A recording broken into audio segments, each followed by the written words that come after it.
How to activate sound on Waze app. Hello guys, this is Atticus and welcome back to another tutorial video. In today's video, I'll teach you guys how you can activate sound on Waze app. So without any further ado, let's dive right into it. So the Waze app is your map navigation system and you can use it to drive through traffics. So you can install it from your App Store or Google Play Store.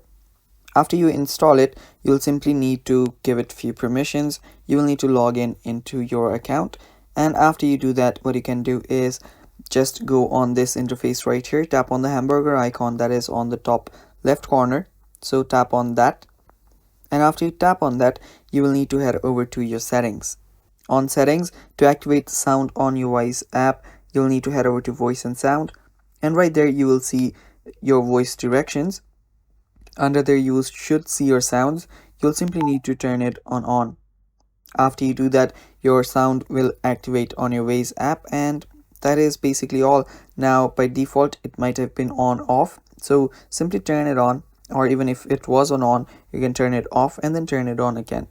After doing that, that is how you activate sound on Waze app, guys. That is all for the video too. Thanks for watching. Stay tuned for more, and bye bye, take care.